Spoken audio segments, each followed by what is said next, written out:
It is so nice to be with you. I wish I could speak in French the whole time, but I hope you are learning a lot and enjoying each other's company. That's one of the most important things, to learn from one another. My topic, Cosmology of Peace. This essay was published in a book by Thomas Berry called Dream of the Earth. And the last essay here is called Cosmology of Peace. So I'm going to build on Thomas Berry, who was a great inspiration for me, my husband, and thousands of other people. He was a historian of religion at Fordham University and Columbia, and wrote many books. And I hope at some point you will enjoy reading some of them. Now, one of the foundations of this idea is simply that there's no peace among people without peace with the earth. And that is the essence of this talk today. Clearly, we have an absolute dependence on the earth, its ecosystems, its great fecundity. Each day, it is nourishing us with all the elements. You've just enjoyed your lunch. This is our complete dependence on the life systems of the earth. Earth gives us the food that we enjoy, the air that we breathe, the water that nurtures us, and the fire for transformation. So a cosmology of peace will recognize that profound interdependence, the interbeing of humans, earth, and cosmos. This word interbeing is a very rich word. Thich Nhat Hanh, the Buddhist teacher in Plum Village in France, used this word a lot, as you may know, interbeing, of all humans, but all living forms, all species. And it's why we speak of a living earth community. We are interbeing with everything. He would say, when you see this piece of paper, you see a cloud. And why? Because the cloud brings the rain that nurtures the trees and forest, and therefore the paper. So this profound sense of interbeing. It's an ecological idea, it's a poetic idea. And we need to marry these two things, ecology and poetry, science and humanities. So a cosmology of peace will require recognizing that profound interdependence of all humans with cosmos, earth and human. We're beginning to reappreciate the human-earth entwinement. Indigenous peoples knew this, of course, around the world. My husband, John Grimm, is a student of and scholar of Indigenous worldviews and practices. We are adopted into the Crow tribe in Montana, and we have seen many rituals there, the sun dance, the vision quest, and so on. So Indigenous peoples are still keeping alive that interdependence of all life forms. And that is being recovered, of course, by Western people, by Asian peoples, and so on. So the summary of this introduction would be this, is that we're not just human beings, we're cosmological and earth beings. We're cosmological and earth beings. Maybe sometime today when you're walking outside on your beautiful campus and you look at a tree, you look at the clouds, you look at the sky, the grass, you can have that feeling. Again, poets know it, musicians know it, and how we drink that in, draw it in We're earth beings. We're cosmological beings. At night, if you can see the stars, you will feel some kind of great mystery in which we live and dwell.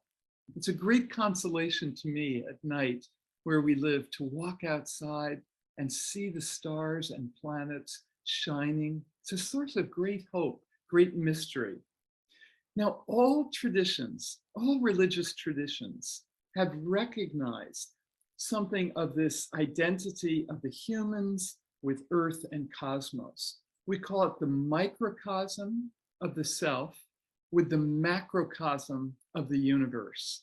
So the small self and the large self. This means we are never alone.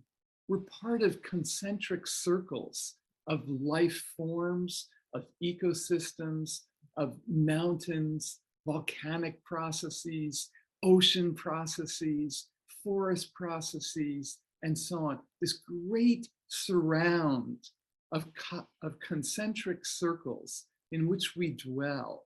And the circles extend all the way out to our solar system, to the Milky Way galaxy, and the trillions of galaxies that we now know are there. The Hubble telescope is giving us these magnificent images of our cosmic home. People knew this, but they've not been able to see it. And now with the Hubble telescope and the Webb telescope, we can see the brilliance and beauty of what we dwell in the midst.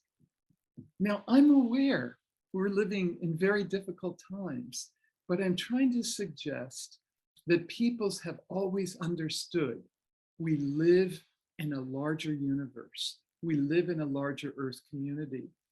Da Vinci and the Renaissance thinkers, Da Vinci had that beautiful picture of the human spread out, the arms and the legs against the whole cosmos. The Chinese thinkers, this tradition that I study in particular, Confucianism, it's the oldest living tradition in the world. And its essence is a triad of, they speak of cosmos, earth, and human. The human completes this grand unfolding process. The human is in relationship to the celestial beings, the earth beings, the seasons, the daily cycles, the directions, and all of living to cultivate oneself spiritually and otherwise was to be in relationship and harmony with the great pulsating forces of the earth, the fecundity of the earth. The Book of Changes in the I Ching is all about how we align ourselves to something larger. Now, this takes a shift of mindset. I know. It's not living within a small understanding of our family or our friends or even our colleagues at university and so on. It takes a shift. But the problems we are facing take a huge shift as well. We can enumerate the environmental problems. What's happening in Pakistan right now with the floods is unspeakable, unspeakable. So we are aware of certain systems unraveling, of our institutions not being sufficient to meet these problems. But if we take this larger perspective of relationality, of interbeing, and also of the flowing of the evolutionary process of 14 billion years, where life came out of galaxies, stars, all the elements in which we live came out of the burst of stars, supernovas. What does that mean to say how we value life?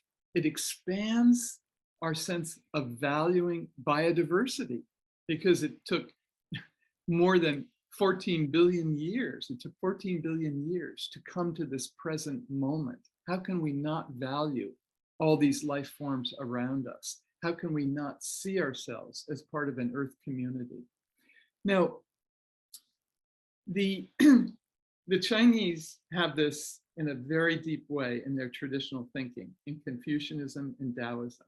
Of course, modernity has exploded materialism, consumption, destruction of the environment. All of that is part of the reality of what's happened in Asia, what's happened all over the world. And sometimes I feel it's an American dream gone mad. We consume more, we destroy more, and Americans have a huge responsibility for where we are right now. And that makes me both urgent to change things and very sad about the American role in an international scene. Now, let me just say, to conclude this part of the talk, is you might think for yourselves at some point, how do we bring this in? And there's just 4 things I want to offer, the sense of our being cosmological beings, earth beings. I like to think of orienting to the universe, grounding in earth systems, nurturing with food and water, and transforming ourselves with the fire of moral and ethical change. And of course, that's where the law comes in with what you're studying, this notion of the rights of intergenerational flourishing and so on, the rights of nature. All of this is coming out of a larger sensibility in which we now dwell and in which we're changing. So orienting to the universe, grounding in the earth, nurturing with food and water, and transforming ourselves with moral and ethical vision for future generations. Now, let me put this in scientific terms. At the Museum of Natural History in New York, American Museum of Natural History, there is a Hall of the Universe. It's a huge hall that came into being about more than 20 years ago. You go through an exhibit where you hear the so-called great flaring forth, the Big Bang. You hear something of the origin of things. You come out of that space, and there's a planetary show that envisions this unfolding universe. Then you start to walk down a spiral staircase, a huge spiral staircase, and every step is 100 million years. So you get this feeling of deep time. That's what I'm talking about here. Deep time, evolutionary time, that has a sense not just of a meaningless universe, but a universe that holds mystery and potential meaning, purpose, how we fit in. Because at the very bottom of this spiral staircase is one human hair under glass. And it says, this is all of human history. This very small speck of 200,000 years of Homo sapiens in relation to 13.8 billion years of evolutionary unfolding that has had its tensions, its creativity, its rocky volcanic explosions, and so on. So this isn't just a smooth path. And that's what we're experiencing right now between creative destruction and creative possibility. That's where we rest. And that's why we have to see ourselves as something, part of something larger. But at the end of this journey, when this first installation came into being, they would give people a card that said, you are a citizen of the universe. You are a citizen of the universe. Isn't that amazing? You're not just French. You're not just European, American, Latin American, Asian. You're part of an earth community. You're part of a cosmic community, a citizen of the universe. That is a new idea for modern humans. Again, indigenous peoples had a sense of this, but it's a new idea for modern humans. Now, the other thing I want to tell you is when that Hall of the Universe came into being, around 1998, we did a series of conferences in New York at the museum, and the Hall of Biodiversity was also completed at that time. Now, on the floor, it said, we are in the midst of a sixth extinction period. An extinction period, we know species are going extinct because of our use and destruction of ecosystems and of other species. But it had, on the one wall, it has, here's the destruction of ecosystems, here's the restoration. Again, we're caught between these tensions of destruction, restoration, of hope and possibility amid immense challenges. I'm left sleepless at night by these challenges. I want to give you an intergenerational handshake that between this creative tension, your creativity can come forward to illuminate, understand the changes, and make a difference. And that's what that Hall of Biodiversity is saying, that we can stem, that's on the floor, the plaque, we can stem the tide of destruction. That's incredible. That's incredible. And I want to leave you with two examples of how we are stemming the tide of destruction in relation to biodiversity loss, for example. Because we need a larger sense of valuing this living Earth community with its myriad species, life forces, and so on. What is, I think, happening in our time is a new appreciation that consciousness, sentience, knowing does not just rest in the human. Not at all, not at all. René Descartes, the great French philosopher, said, I think, therefore I am. But that is not the whole story. And that is part of the problem, that we have said thinking rests only in the human. And here, the Chinese have one character for thinking, and it's mind and heart. That's a whole different way. It's thinking and feeling as a unity. But what's happening to explode this sense that there is sentience, and I like to say differentiated sentience in the whole Earth community, this living Earth community, is just yesterday, New York Times, the whales communicating with their songs all through the oceans and affecting pods in distant places. They spoke about it even in this article as a culture, that whales, dolphins, these great sea mammals communicate with songs. We know that. We are also beginning to understand how salmon return to their same streams after being out in the ocean, and they lay their eggs in the same place where they spawned. Migration patterns that are staggering to behold. What kind of knowing lies there?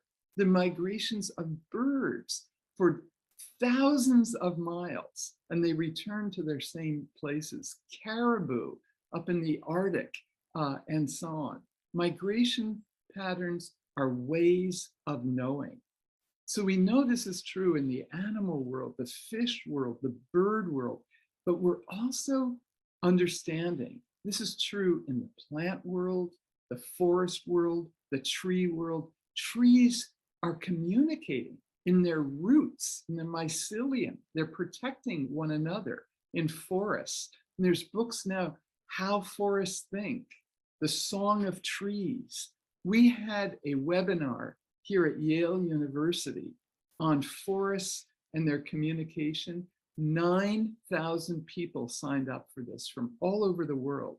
Yale University had never had a webinar like that because people are hungry for this sense that the communicating living world, from plants and animals to soils and elements, all the way exploding to birds, animals, fish, and so on. This is a living Earth community.